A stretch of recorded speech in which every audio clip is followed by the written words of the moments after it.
Thanks, Mel. Hey, Emily. Hey, Malika, Mark, Shane. Good to have you all here. Okay, so I've changed up a couple of things since the first attempt at this Q&A fortnightly session. The main thing is I'm going straight through the Facebook live function this time round. So that means that I can see all of your comments. I can actually see who's commenting it, and hopefully it's going to be a little bit less clunky. So it's really nice to have you all on board. So, in a nutshell, 2 weeks ago we kicked off the live Q&A sessions here on the NZHSP Facebook group. This is exclusive to you guys. I'm not doing this anywhere else on any other social platforms. A little bit of background to the New Zealand Health and Safety Professionals. It was established late 2016, early 2017. It came as a result of several years of experience in the health and safety profession, where I was attending lots of public events, going to various conferences, trying to engage with my broader community, but being left frustrated really by the lack of opportunity to talk and share ideas, share pain points, wins and victories. And so I established the NZHSP initially on LinkedIn as a private professional group. Within a matter of months, we had over 300 members. So clearly I tapped into something. As the years have progressed, we've done live conferences. We did a full day event here in Christchurch, online conferences long before COVID, long before it was the thing to do, where we had keynote speakers from around the world. We had attendees from around the world.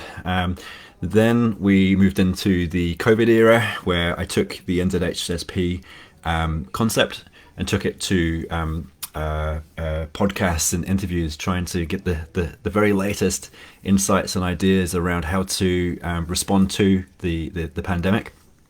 And now to today, where I'm back to recording podcasts. I'm getting back into doing live feeds here in the community.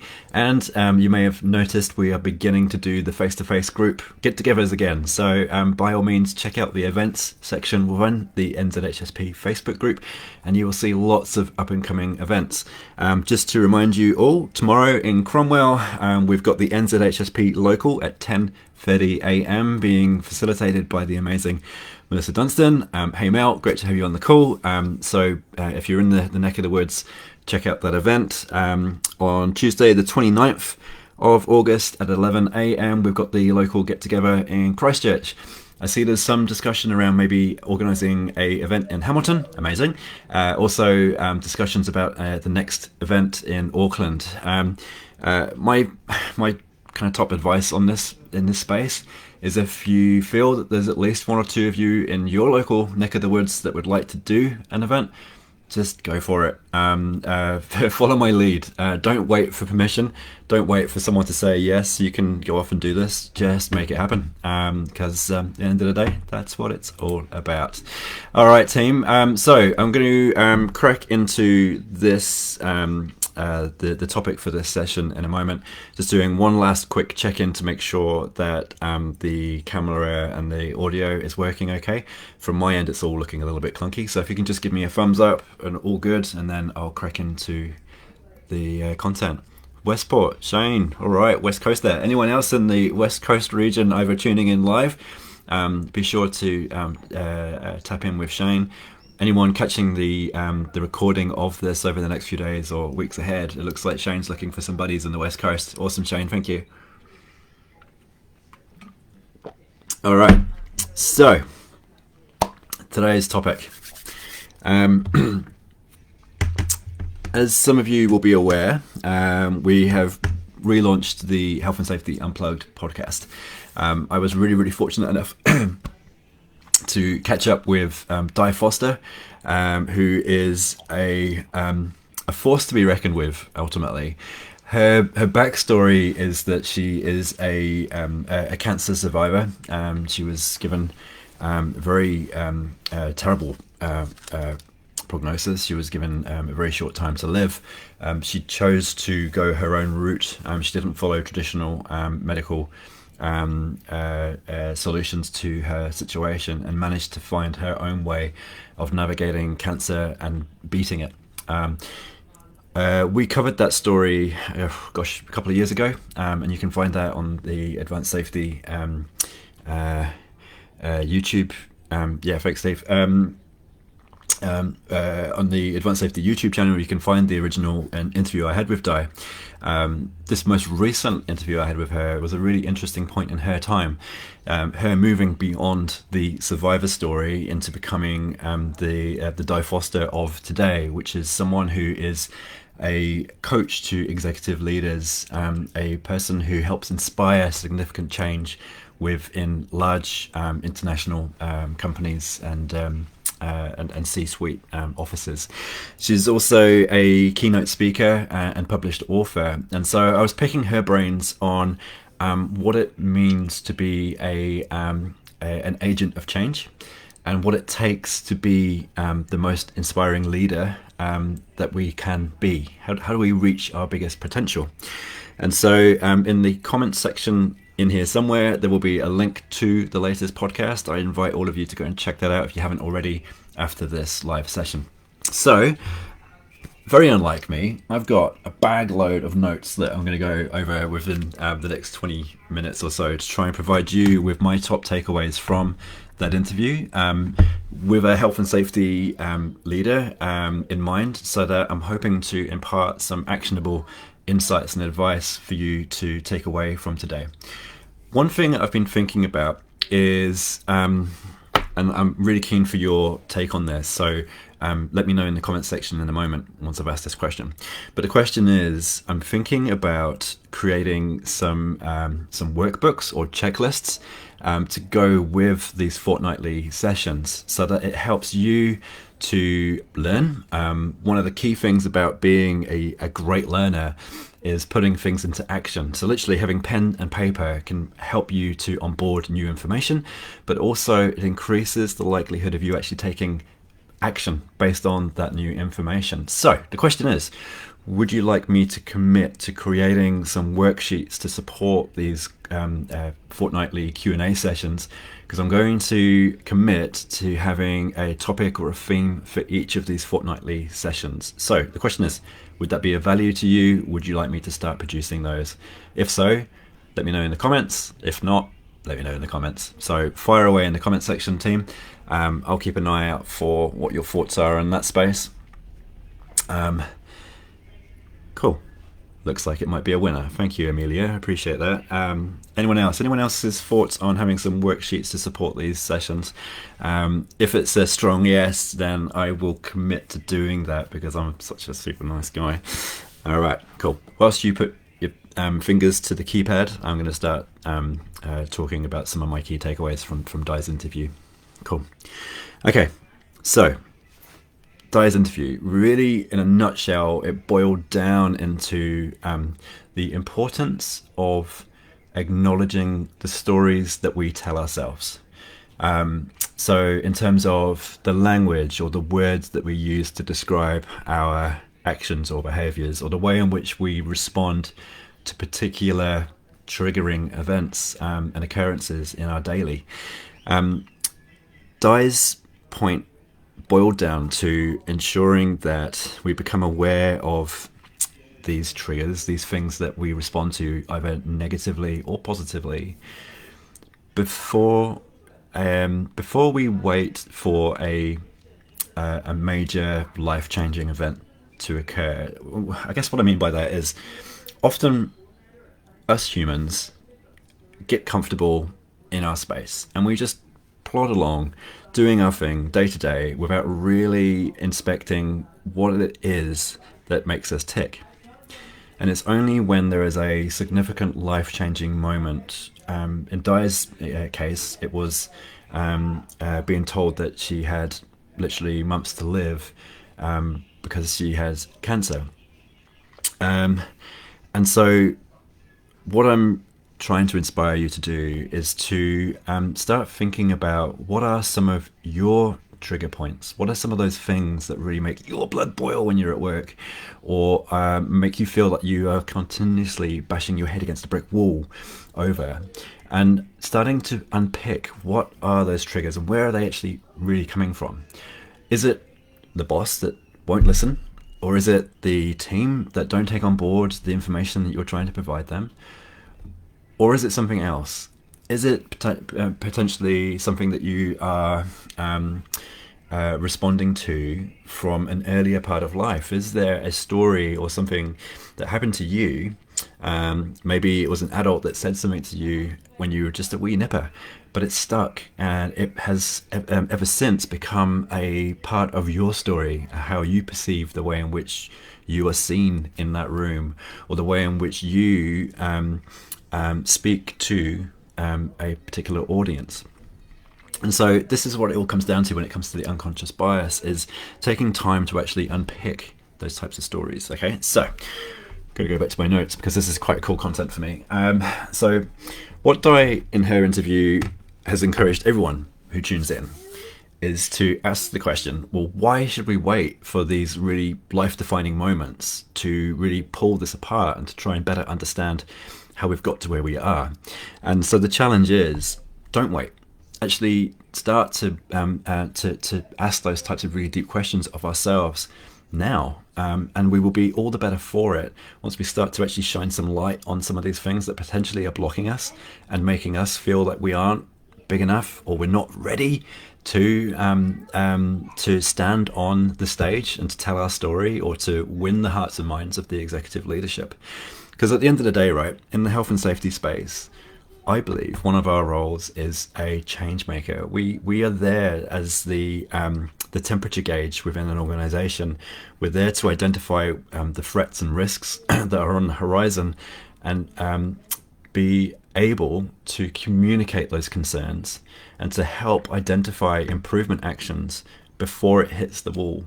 And we need to inspire the leaders to take actions, but we also need to encourage the workforce to come on board on that journey, and to be, as a whole, moving towards the opportunities that we see on the horizon and away from those risks and threats that potentially could pull it all down.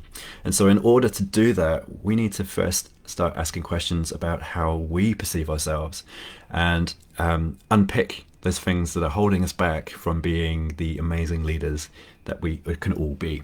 And so that was one of the reasons why I set up NZHSP in the first place, was this was to become a platform, and it has, amazingly, to support and nurture and encourage one another. So does that make sense? Like, before I start rattling off on a couple of other things, is that hitting home with you all? Like, do you understand the concept of not waiting for that life affirming moment, but actually to proactively step forward and to say, okay, well, what are some of the hurdles? What are some of the things that are triggering me on a daily? And how can I start to unpick that and to actually challenge it and potentially overcome it? Does that make sense?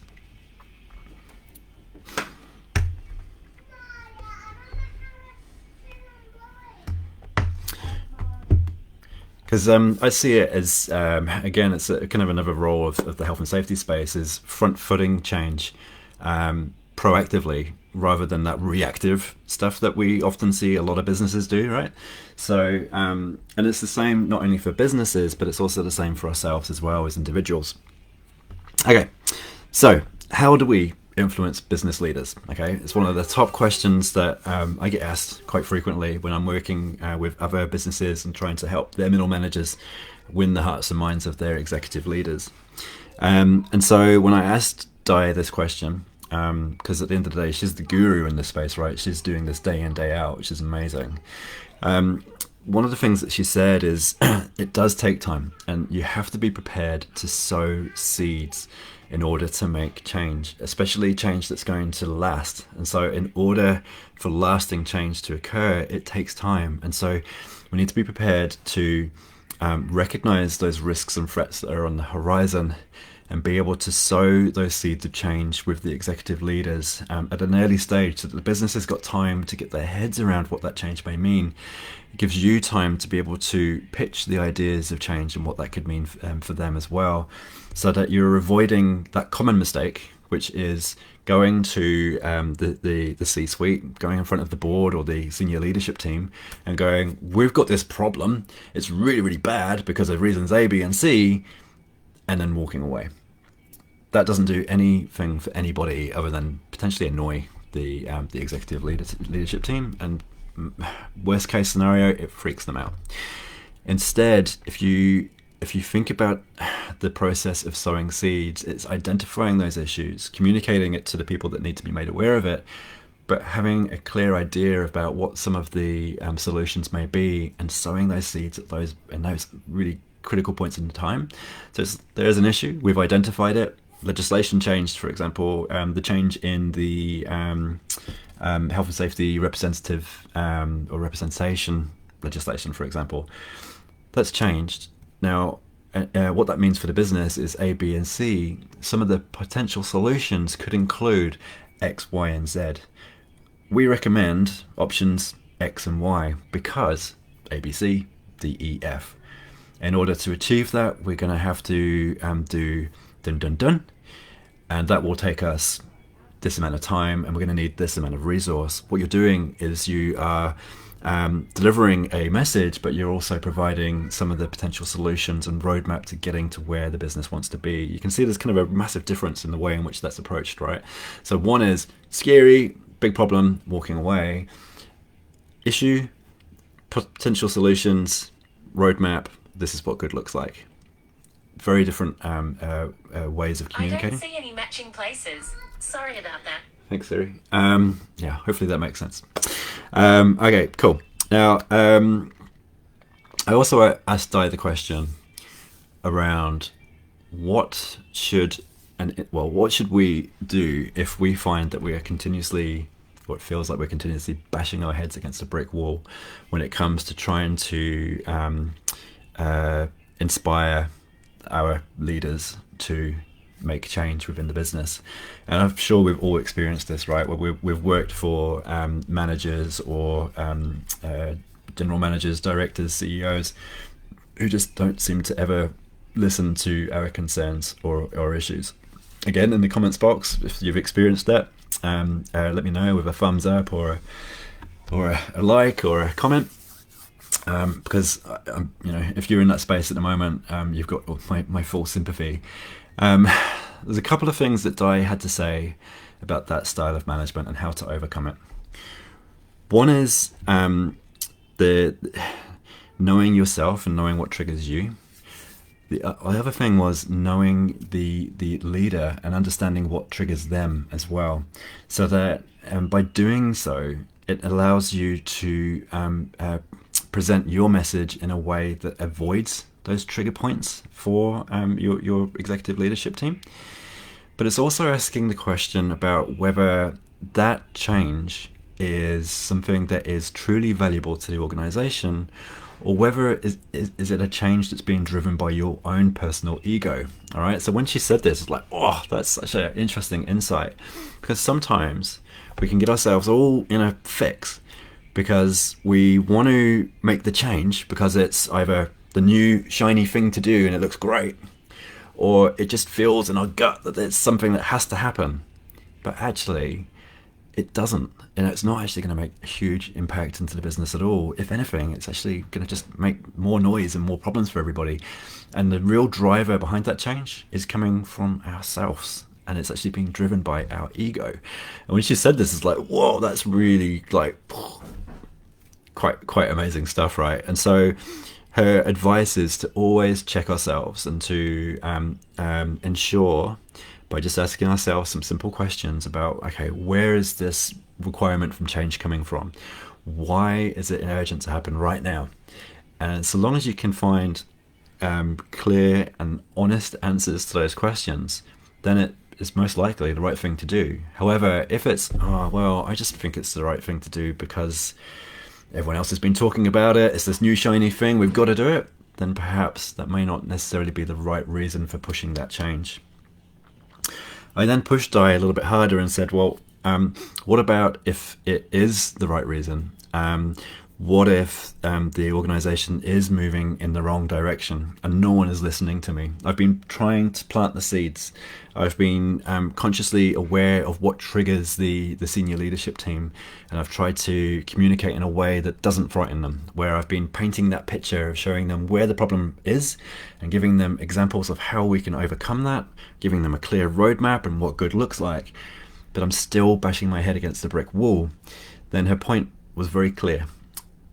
You have to be fully aware of your value that you bring to that organization. And if there is a disconnect between your values and the organization's values, then there has to be a point in time where you have to take a stand and move somewhere where there is a connect between the values of yourself and the business. What that means is moving on and finding an employer that will actually value what you bring to the table, and find an organization that does recognize the skill set that you bring. Really important, really a message to bring home, because one, right now there is a significant shortfall of health and safety professionals and practitioners in New Zealand. It's estimated some 2,000 roles sitting unfilled in New Zealand. Which means that now, in terms of if you were ever thinking about moving and finding a new employment situation, now is probably the best time to ever do it. But doing it for the right reasons. So if you feel that there is a disconnect between the values that you bring and the values that your business or company or your employer is demonstrating, then sometimes it does make sense to move on. So just like mind-blowing stuff, right?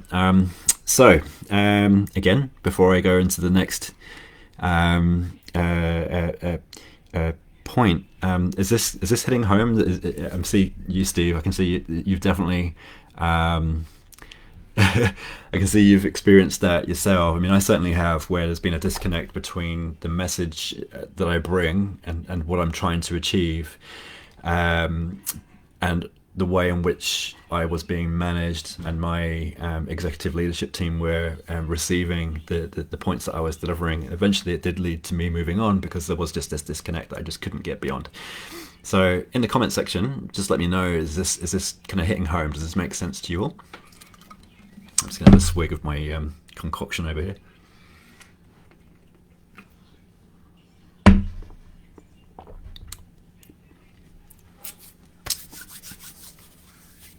Cool, awesome.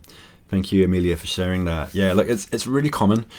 I think health and safety, I think HR and a few other kind of roles still sit in this canon, right, where we're seen as a nice to have and not an essential to an organization, and it's really, really frustrating.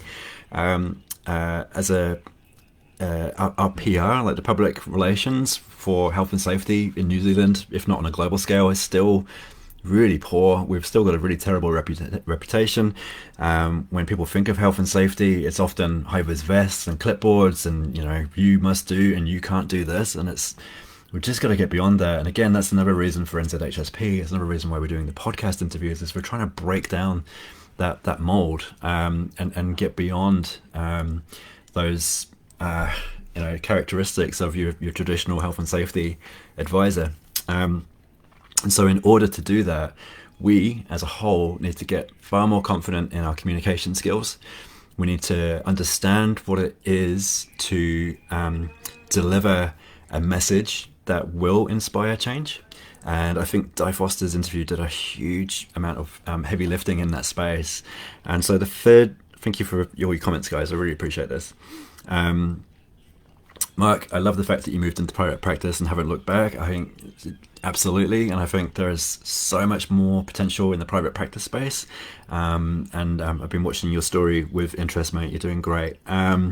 So the third point I wanted to talk about was how do we become influencers ourselves? Okay, so it's all well and good trying to influence the decision makers, but how do we, as health and safety practitioners, become influencers within our organization, within our broader community, within our professional community, and in general? So a couple of things that Di suggested was going right back to recognizing our own personal triggers.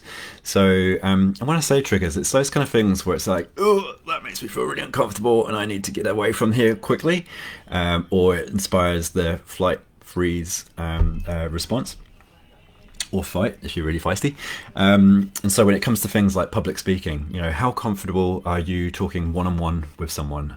How comfortable are you talking in a small, intimate group? How comfortable are you talking in a noisy environment within a group? I'm not very good at that one.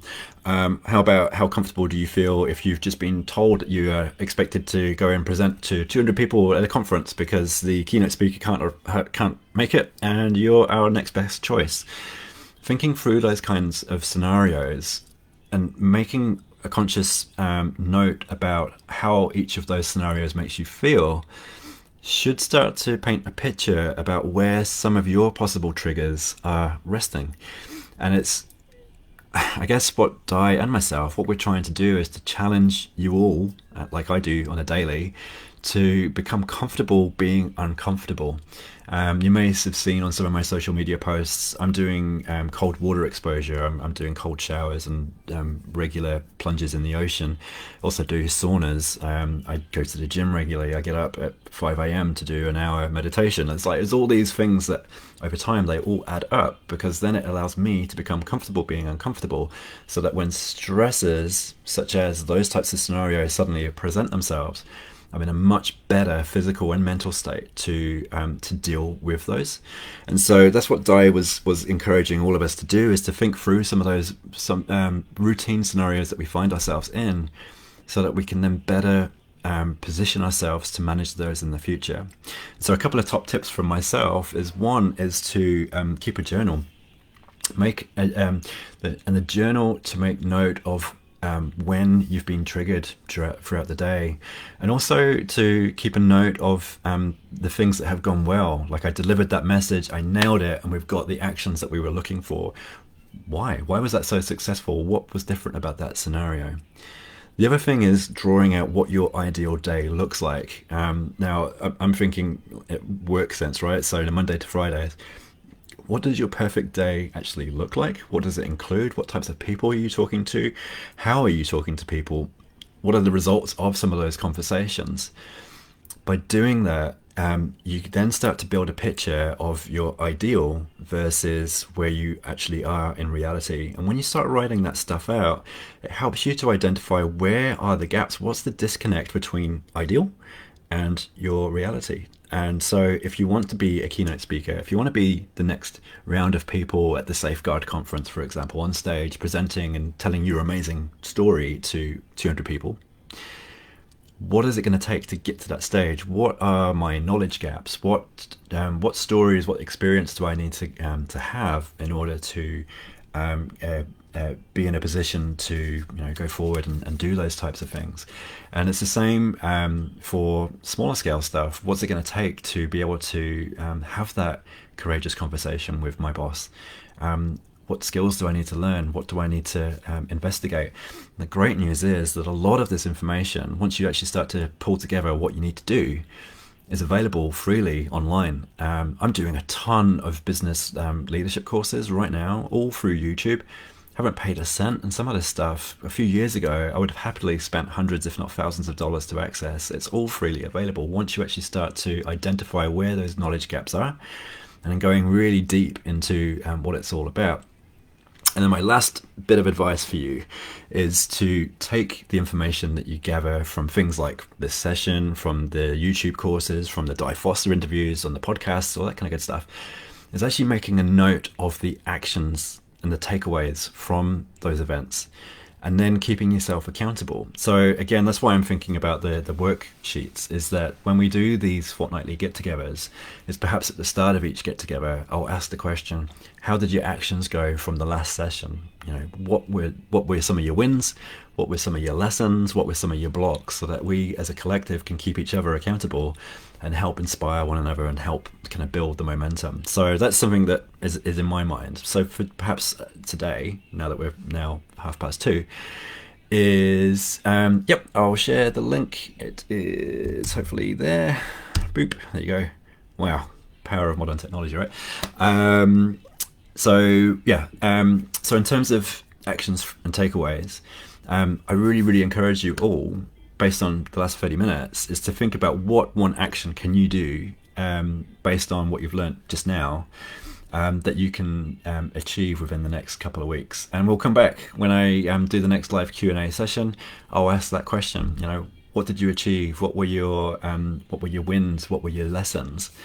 So that we can then start to build a bit of momentum.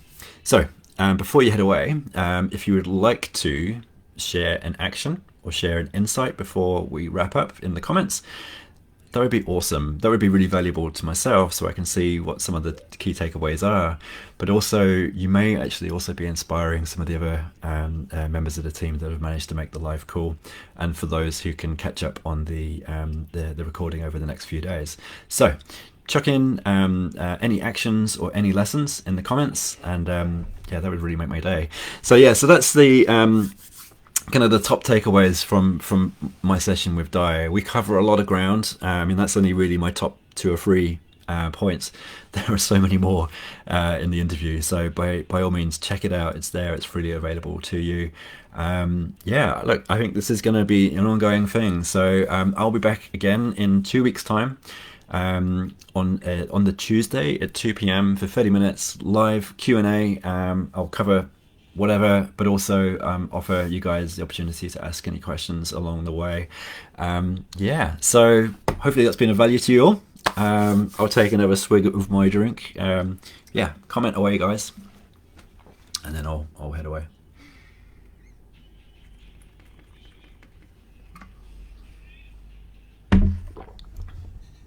You're welcome, Sonia. Thank you.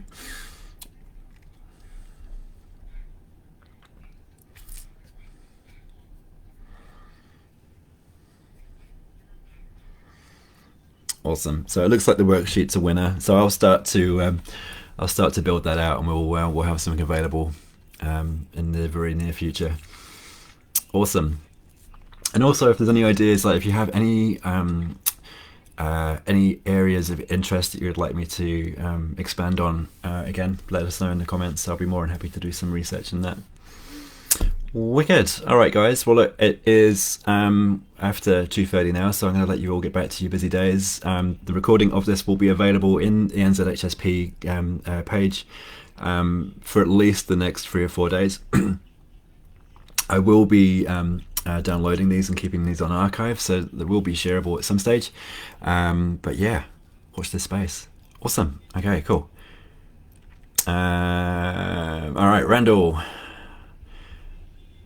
Nice to see you, man. Thanks for tuning in. I listened to the Di talk this morning. Had it on while at work. Wicked. Well worth listening to. Thank you. I need to listen to more of this type of discussion to improve my sense of self. Cool. Thank you so much for sharing that. That just kind of confirms my thoughts as well. I think it's invaluable information. I think as a profession, we need to get beyond just focus on health and safety. We need to be talking about leadership, presentation, training, conference skills, workshop facilitation. How do we deliver change? How do we manage change? All that kind of bigger stuff that we just don't hear very much about. So that's the mission. That's what I'm trying to bring to you all. So thank you. You are welcome, Manisha. Thank you. Cheers, Mel. You are welcome too. Shane, action, retire from the regulator. Love it. Thank you, Shane. All right. Awesome, guys. I got to go. So look, really wonderful to see you all here today. I'll see you live in a couple of weeks. Thank you for your contributions and amazing mahi when it comes to the NZHSP community. It means the world to me and to many, many others. So keep on keeping on. Okay. Take care. See you.